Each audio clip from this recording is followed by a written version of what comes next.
The second part will be a suggestion of how a precursor to the EvoGrid might be constructed within the time frame and the lifetime of this PhD researcher, and where the EvoGrid might take us in the 21st century. Should it be built? Should the full version be built? Following this, I'm really happy to detail the proposed EvoGrid architecture and take any questions as to its implementation, testing, and what original contributions to science and technology might result from the work. Other documents have been submitted, including two sample dissertation thesis chapters and the whole framework, which I can provide to you if you're interested. I'm happy to do that.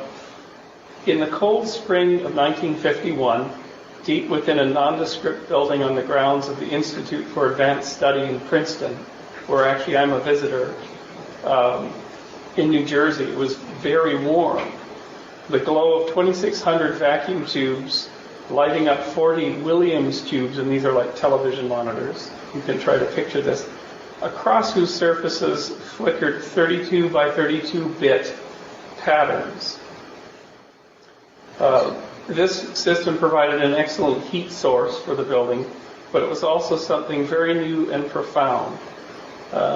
Besuited visitors from the Atomic Energy Commission, wearing jackets very much like this, some of them, arrived in this strange building with loads and loads of punch cards, and on the punch cards were some of the first computer programs. They loaded these programs into the world's first fully addressable digital stored program computer, which was designed by John von Neumann. Remarkably, the machine processed 24 hours a day for 60 days without fault, and this was an amazing achievement for that time period. And then the digital computing era was born because of this machine. Everything that you have in your cell phone and your laptops will not come out of that brick building, the whole thing. Just over 1 year later, printouts of the many calculations in hand, those same scientists exploded Mike, that's all in uppercase. The super was known by Edward Teller and company. It was the hydrogen bomb, blowing the Eniwetok atoll out of existence in a previously serene South Pacific. A year after this, rather distinctive but destructive beginning to the digital revolution, an Italian-Norwegian, think of that combination for a moment, researcher named Niels Al Baricelli. So he liked pizza, but he could stand eating it in the winter. Investigating the role of symbiosis in the origin of life, which was a big topic at that point. Remember, Norbert Wiener had come out with cybernetics and whatnot, and people were for the first time actually looking at technology, post-World War II technology, and living systems and trying to make associations. So this fellow, Baricelli, arrived at the Institute for Advanced Study, and he breathed a new life into that machine. Baricelli created a 5 kilobyte, think of that, 5 kilobyte, that's 2,600 vacuum tubes, universe. He created a 5 kilobyte universe in the IAS, Institute for Advanced Study machine, and inoculated it with what he called numerical symbioorganisms. Now, this is 1953. I'm going to read you a quote from an article by George Dyson, who's the son of Freeman Dyson, who was a member of the Institute. And you can see him if you go there having tea at 3 o'clock every day. It's quite an English place, actually, even though it's in New Jersey. But having grown up in the neighborhood, as a kid, they would go into the old barn, which has since been torn down, and they would find remnants of this machine. It was truly ghosts of the machine, all the tubes left over, and the kids would actually tear apart and steal these things. But it was the remnants of the first computer. So he got very interested in this as an adult and wrote a wonderful book, which I have here. It's kind of a Bible on the history of this, called Darwin Among the Machines. And as you know, Darwin's 200th birthday was on Thursday, and I did a talk at UCL kind of about this, in reference to this. So here's something from a later piece of writing by Dyson, which is sort of beautifully done. He's a beautiful writer, and he describes this visually. Botticelli's universe was designed to appear unbounded to any of its inhabitants. The universe was cyclic, so if you got to one edge, you came out on the other, with 512 generations. And the code was written so that various mutation norms could be employed in selected regions of the universe. Only 5 out of each 100 generations were recorded during the reconnaissance. So they ran a lot of these runs, but only recorded a few, because look at the machine they're working with. Interesting phenomena were then investigated in more detail. These included symbiosis, incorporation of parasitic genes into their hosts, and a fruitful crossing of gene sequences, which suggested sex. Now we think of this as happening in the artificial life movement of the late 80s and early 90s. This is happening in 1953. So this is fascinating to me because I'm a computer historian too. But, he reported in August 1953, in no case has the evolution led to higher and higher organisms. Something is missing. If one wants to explain the formation of organs and faculties as complex as those of living organisms, no matter how many mutations we make, the numbers will always remain numbers. They will never become living organisms. The two essential characteristics of real biology were missing: environmental diversity and the interplay between the genotype and the phenotype. And genotype is the coding sequence, phenotype is the bodies. There weren't any bodies. That allows Darwinian evolution to advance. There is no a priori reason for assuming that other classes of symbioorganisms could not reach the same complexity and efficiency characteristic of living organisms on this planet. This is Botticelli's claim. But he knew that this would take some time. So this is the very beginnings of my research question.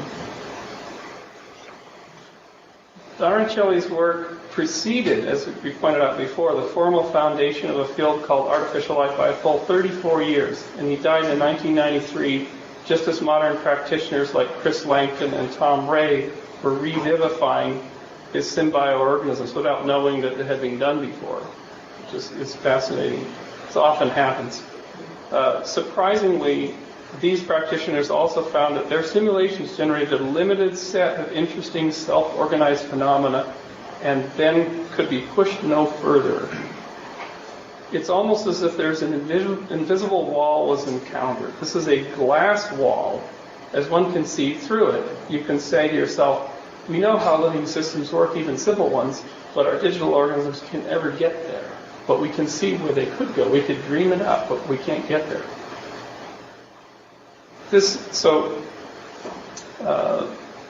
Any life we can see in a petri dish, we can say, oh, it's kind of digital. It sort of looks like a computer simulation, but it's a big jump between what you see on computer screens in these simulations and what's in the petri dish.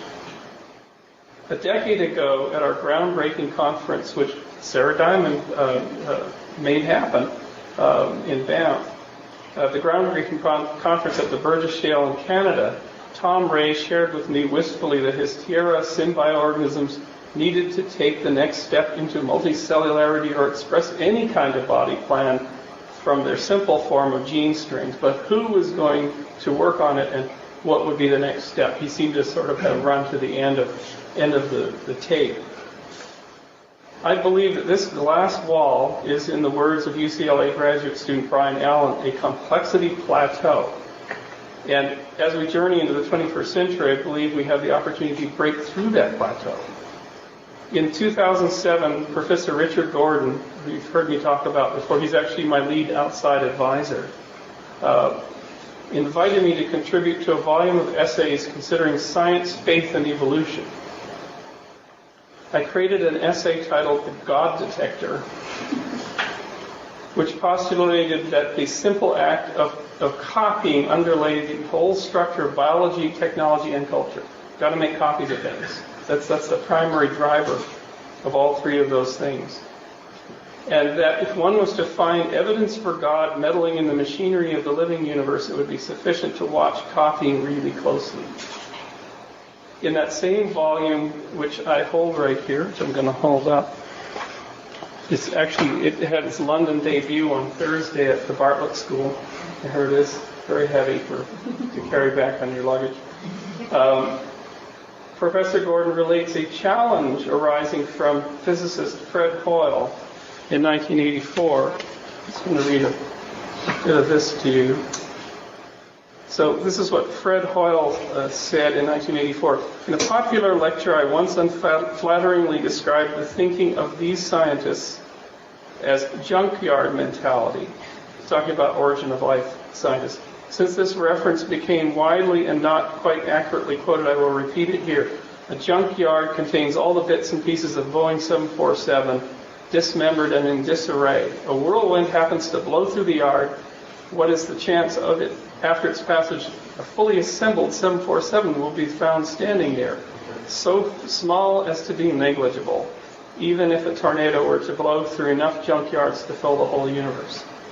And what Richard Gordon poses in the same book where I have the God Detector chapter was that a whole generation of artificial life enthusiasts take up Fred Hoyle's challenge that in a way they simulate the tornado going through the junkyard of parts and come up with something we would all agree is alive in the A-life sense, in the artificial life sense, from components that are not alive in the artificial life sense. And this has sort of been all week during the Darwin celebrations. This has been a theme about how can life arise from non-life. So what he's talking about is artificial life arising from artificial non-life. So you can kind of get your head around that. So in 2008, when I received an email from Elizabeth on New Year's Eve of 2007, saying you have to get your things in. The rules may change soon. I think this is a very good sort of hard sell approach. Yeah, the rules are changing. The rules are changing, so I said, I better do it. So be forewarned. And the rules are changing. In 2008, I determined to take up the dual challenge posed by Baracelli and Gordon and submitted for your consideration the following research question in pursuit of research leading to the doctorate of philosophy. The research question I am calling the quest for the evolution grid, or EvoGrid for short. So here it is. The EvoGrid seeks to show that through the creation of a rich physics simulation environment, the glass wall representing the complexity plateaus may be penetrated and a whole new class of self-organized behavior might be observed. Given enough time and computing resources likely to be available for a large computing grid, that's why it's called a grid, a future EvoGrid may be able to generate the apocryphal origin of artificial life, or artificial origin of life, depending on how you want to say it, dreamed of by so many generations of alchemists, writers, artists, and technologists. So what are the key elements of such a proof of concept precursor to the EvoGrid? Because you can't build the EvoGrid as described in one PhD term, or probably even one lifetime. But there are important precursors you could build. So let's pull out a laundry list. The precursors I've identified are the simulation of a large number of basic objects, you could call them quanta or particles, existing in an artificial universe without having canonical physics derived from analogs in the earthly world of oceans, lakes, and ponds. And what I'm calling canonical is you kind of pull yourself back from the world and you say, things stick to each other, but some things repel from each other, and some things fall to the bottom, and some things are resisted when they're trying to move around by other things, and some things get hot when they get into contact, and some things take heat away from other things. Those are canonical properties. Those you could abstract out and say there's a laundry list of them. Cell biologist Ursula Goodenough, we just stayed at Goodenough College, but I don't think there's a relation, notes in her poetic volume, The Sacred Depths of Nature, that chemistry of the sort that leads to us can only occur where the building blocks are not frozen in place, with only minimal encounters with the nearest neighbors, like a solid, like in a brick. These just don't move. Thick as a brick. And where the reacting parts are not so dispersed as in a gas, or energized with too much heat, sort of a bubbling soup pot, as to be able to form bonds. So liquid water seems to be an ideal environment for the chemical origin of life, and therefore is a prudent choice as an analog for simulating a precursor to an artificial one. So liquid water is the model. The physics should be variable. This is describing the elements of an EvoGrid precursor. As the best settings of a starting virtual reality are only going to be known after you run it a lot. Because what you're trying to do is to run a simulator that generates interesting things that are happening. Self-organization, things sticking to other things, things forming loops and strings. Because that seems to have been the idea of how chemical life got started. So in your simulation, you want your simulation to make that happen. But you don't know the starting parameters that are good until you run it for a while. So these runs are going to be exploring a huge potential solution space. The solution space of how things get self-organized, which is very big. It's bigger, actually, mathematically than it would be in chemistry. It's a lot bigger. Or alternate universes might have different solutions. Therefore, culling down of that solution space would be dramatically empowered by varying the starting physics, then looking for self-organization, and then shifting the physics again if the resulting space looks promising. So it's almost like you start out one little simulation bucket, and if it doesn't generate anything cool after a while, you throw it away and you make gravity a little bit more. So that things sort of fall to the bottom a bit more, and you try it again and things fall to the bottom, and they're quite interesting, but then they don't react as they pile up on each other. And then you say, well, we need a bit of gravity, but we need a bit more stickiness. So you change the slider on the stickiness. And you actually don't have to do this by looking at it. You do it by automatically detecting the patterns and then automatically running these simulations. So you have this massive multiplier factor. So in this way, the EvoGrid precursor simulations would traverse the peaks and valleys of this problem with the ever more optimal tuning of the dials and levers of virtual physics. Of course, the above mode of the work implies the creation of an observer function to drive the cycles of the test setup, execution, non-biasing sampling, and post-processing. And what would the observer function look for? Well, Doan Farmer of the Santa Fe Institute has written 20 years ago that you look for persistent patterns in space and time. So if there's a little genome emerging, you'll see it. You'll see lots of copies of it, maybe with a few variations. If there's a behavior emerging, if something has actually figured out how to move, you're going to see a movement pattern that's repeated over and over again. Because these simulations are giant. They're like the original machine in New Jersey. They don't have a visual interface. If you put a visual interface on these things, it slows them down, and they're running much faster than humans can see, and they're bigger. They're trillions of particles. They may be running on a million computers. There's no way for you to see them. It's just too fast. It's almost like real chemistry. It's really hard to see real chemistry happening. So teleological questions, and teleological I mean, is it a design? Is it a hand of God? This is a teleological question. You can ask Shara if she's out here about that.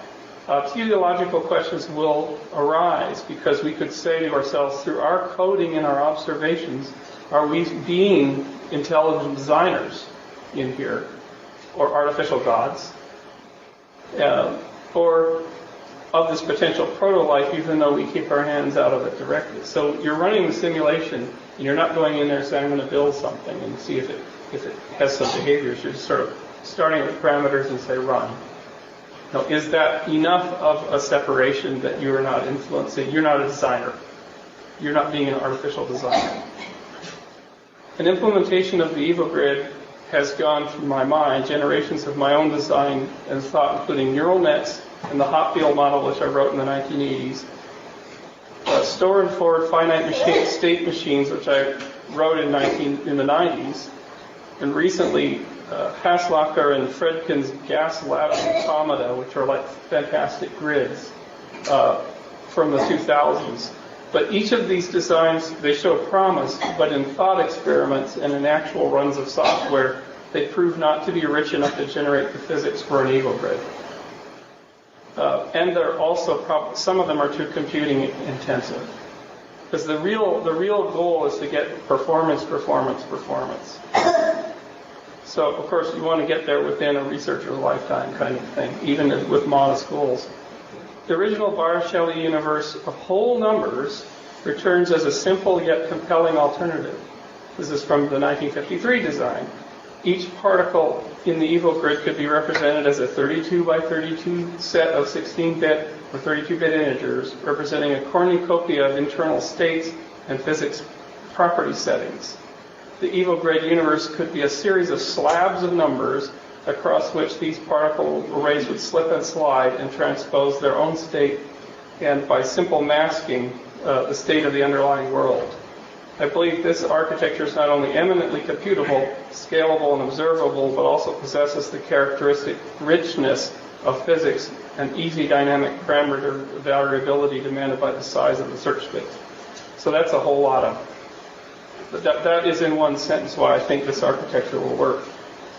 And in this incarnation, the 2009-2010 incarnation, as opposed to the 1953 version, it would not be combined to one stack of 2,600 vacuum tubes in the New Jersey countryside, but today be able to float freely in the vast sea of cyberspace. You can connect these things to computing grids at UC Berkeley, for example, where people sign up and they operate a screensaver, say, I want to use SETI at home, or I want to operate a fun screensaver, and I'll put my computer in here, and then suddenly you've got 1 million computers running little bits of your simulation for free.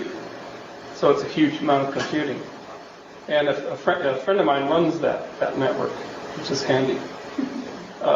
Next, I would like to present you a short animation piece produced by our lead 3D modeler on our NASA projects, Ryan Norkus. This is a piece laying out the vision for both the early EvoGrid and its ultimate progeny. So I'll run that now. So this piece was released on YouTube on December 18th, and it's gotten a lot of comments already. And it's a really great way to get collaboration because it's a message in a bottle. You put it out, and who knows who gets in touch with you, and you just collect all kinds of ideas and people. So if you have this as a skill set, it's not a bad thing to do early on in your research. It also is a very good mechanism for helping yourself define what you're working on. So we now arrive at the final part of the Proto-Viva. I'm calling this a Proto-Viva presentation, where I'll be happy to take questions to explain the proposed EvoGrid precursor physics simulator, which is the research question, in more detail, and also suggest where it may make an original contribution to science and technology. The method that I'm using is the hypothetical deductive method with a lot of quantitative analysis, as you can guess, but there's a creative part to it, because what you're seeing here is a creative part to it. We are human beings. We are in the living world. We know and sense when we see aliveness, and nobody really has characterized that, but good film animators always know how to make a character feel and seem alive, even if it's just motions of polygons. We just know it when we see it. And so luckily, I've had the resources of Ryan Norkus, the creative resources. Turns out there's an animator in London here who saw this on YouTube and wants to do a whole new version. I had coffee with him a couple of days ago. He's brilliant. I mean, Ryan is more on our engineering side. This guy he's a sort of film animator. So he wants to do another treatment of it. So we're going to be collaborating on that, and hopefully I get a little time end of day Wednesday to go to see him. But that's just giving you an example. Another part of the creative aspect comes out of books like this, because what if when this project becomes known and public, and I generally do all my projects in public, and everything's available all the time on the website, there will be all kinds of people questioning, are you creating the gray goo that will consume the world? Are you trying to show that God didn't create the heavens and the earth and whatnot? And so that will stir all that up, and that's part of the creative dialogue around this kind of a project. It can be quite explosive, I can tell you, really. So you have to... Richard Dawkins is extremely good at handling this kind of thing. I don't really have any training, but I sort of watched videos of him, and he spoke at I guess it was Trinity University. Jerry Falwell invited him to come and speak to the whole university. He did it. And people thought he was a gentleman, and some people were kind of convinced by his arguments. So, I mean, that's exactly the kind of thing you need to have. You need to have an open dialogue and listen. So the qualitative methods that one might use is if you are building, if someone does build, and we don't know yet how to build a good visualizer into an engine like this, but that's a qualitative and creative skill on its own to show what is effectively a whole lot of integers doing things with each other, doing a dance with each other. How do you show that so that the human brain can interpret that and say, that has almost a likeness too, or I'm a chemist and I can see that and that looks like chemistry to me is going on. So that's a very creative, qualitative part of the project. And by doing the movie early on, I think I've been trying to move that forward. As to the effects, the importance for science and technology of this kind of thing, I think of this work as being laying a foundation stone on a whole new field that words came into my mind last year calling it evolution technologies, where there's a group that is doing what is called living technologies in Denmark. They try to build protocells up from chemistry, from scratch. It's the protocells movement. There's a new book come out, and they call it living technologies. I'm trying to approach it from the other end. This is not artificial intelligence. This is low level stuff. But I'm trying to say, you've got chemistry here, you've got living technologies in that space, and evolution technologies is saying, we can approximate your chemistry and start running our simulations, and your chemistry runs faster than our simulator. But in 10 years or 20 years, we'll outrun you because we'll have 100,000 core processors, or we'll have 10 million computers in the network. So that for a little 1 centimeter or milliliter of chemical solution, our simulator will run faster than a real chemical solution. And that'll be a major point, because then we can look ahead. We can try things out that might look like the chemistry.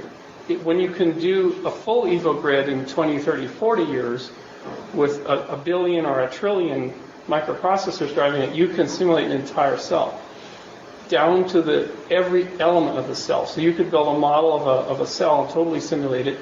And then if you're in cancer research and you're seeing how cancers come in, you could watch the lock and key mechanisms getting disturbed and how cancer actually develops. And then you could throw in agents and you could solve almost any cancer this way. So there's a huge amount of applications. One other application is toward the end of the 21st century, when we decide that we can evolve new life forms from scratch, not just, life forms that just modifying like Craig Venter is doing, where he's putting a nucleus from one thing into the cell of another and seeing if it works. So that's just hacking existing code, but evolve all new life forms. And one of the uses for this goes back to about a decade of work I've done with NASA, and Zan, we've been around for most of this time, is if you wanted to terraform Mars, well, the best place for life to be in Mars is where there's some water, at least, a little bit melted, the edge of the ice caps. And that's what they're looking. That's where they're drilling, and they're trying to see if life was ever there, bacterial life, really simple life.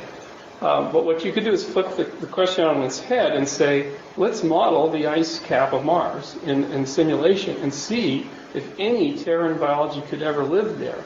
Then we can predict where we might find life in advance. So it's a sort of a SETI, search for extraterrestrial intelligence, reversed on its head.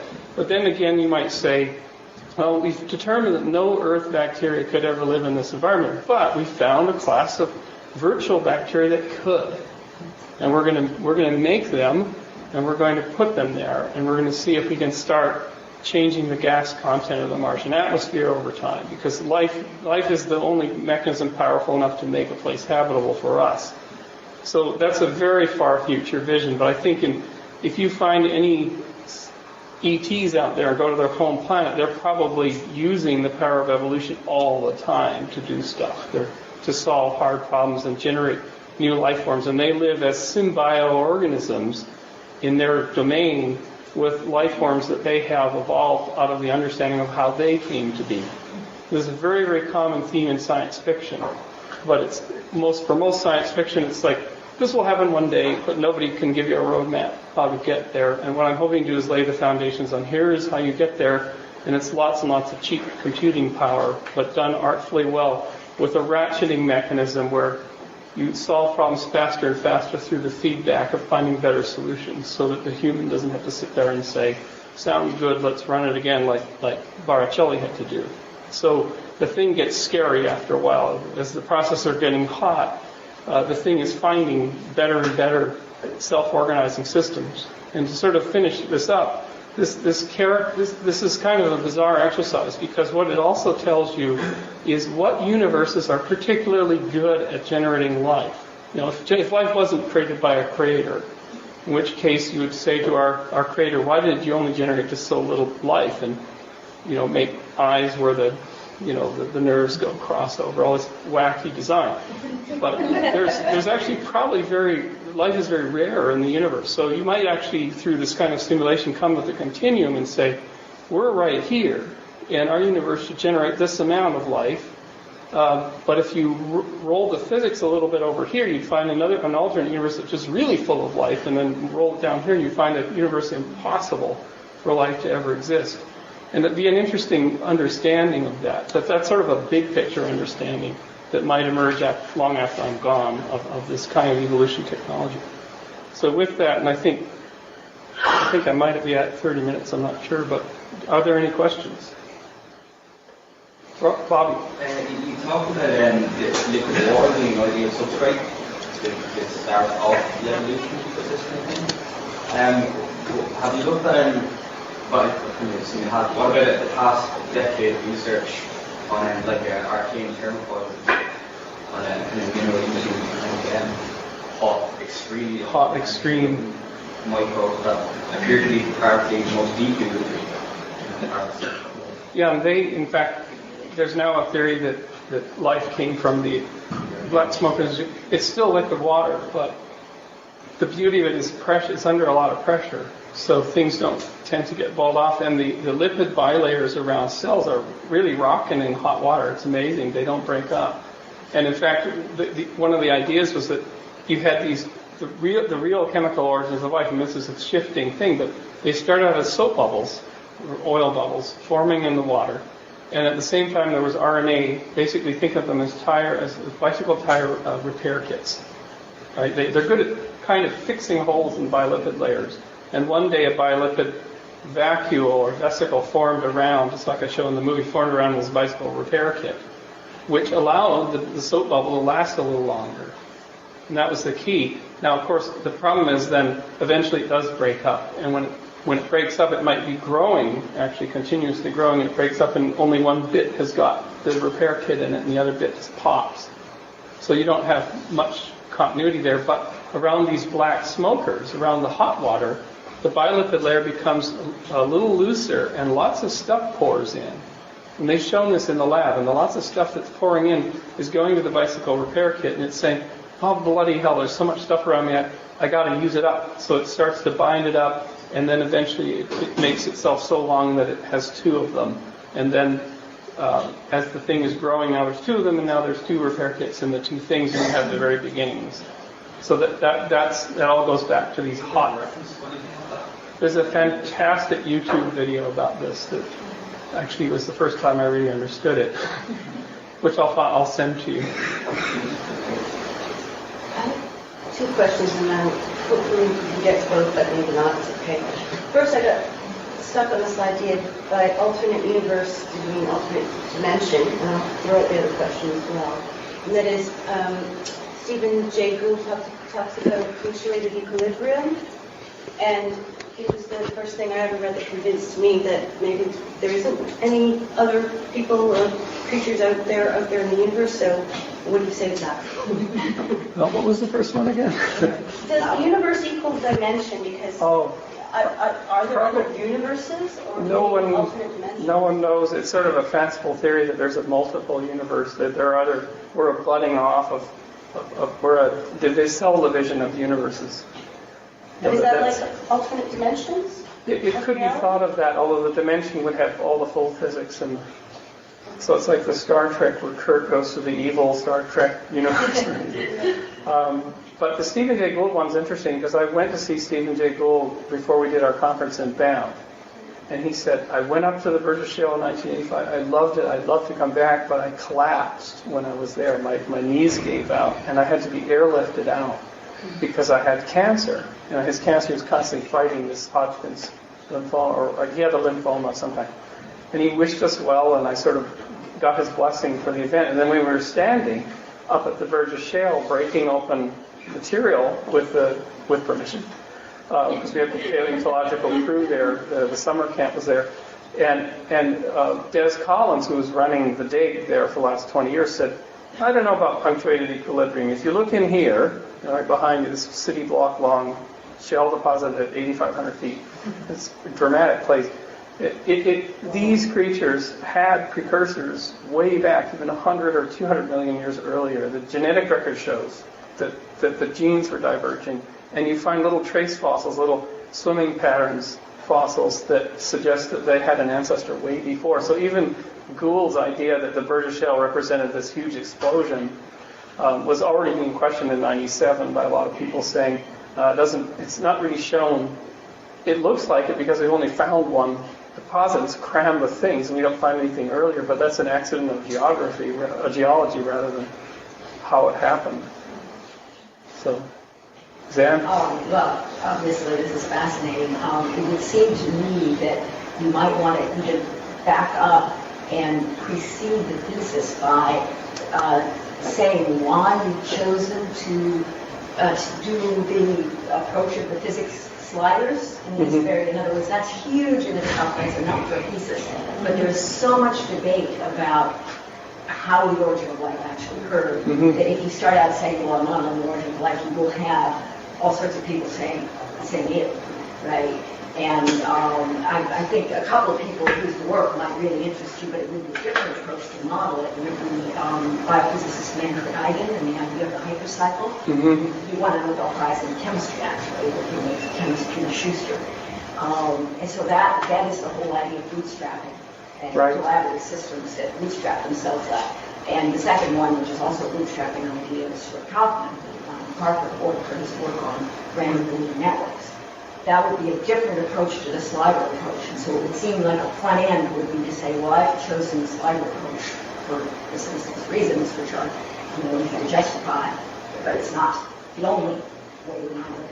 Yeah, that's absolutely true. And my ignorance of these fields leads me sort of to go to it's a huge field. It's absolutely huge. And what I've done is I've assembled an advisory team. So I've got Richard Gordon, who's the co-author of this book. I've got Carl Sims and Tom Ray will probably sign up, Larry Yeager, and Pete Hutt at the Institute for Advanced Study, and Dimitri Terzopoulos' group at UCLA, and I'm just, yourself, I would use one of the external advisors.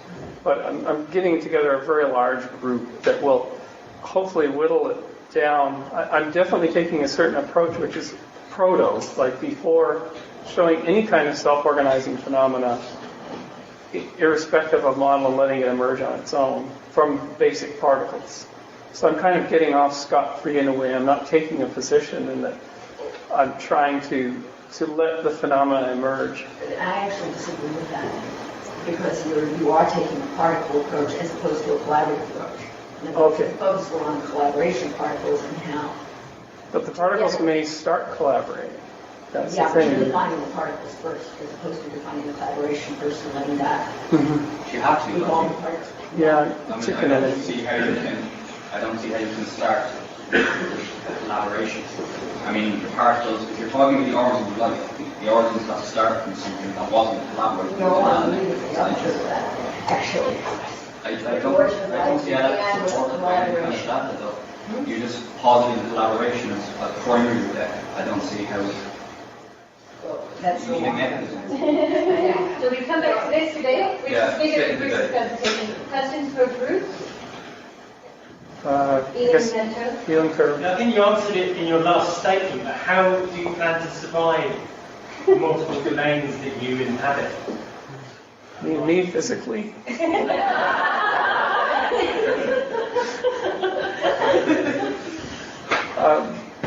Just personally survive in these. Across the knowledge domain, you mentioned the advisory group. Practical. Anything to add to that? How you're going to survive the multidisciplinary aspects, the knowledge that you're looking at. I have to really decide what fits the experiment and what doesn't. And I think in parallel, what I'll be doing is writing is kind of the alternate theses, because it'll be saying this model is one we've chosen, but there are many other research directions and variants on this, and that's how you build a new field. Because if you not only show your own approach, but you acknowledge others' approaches, you build a platform for a field, and that's the goal. Turley?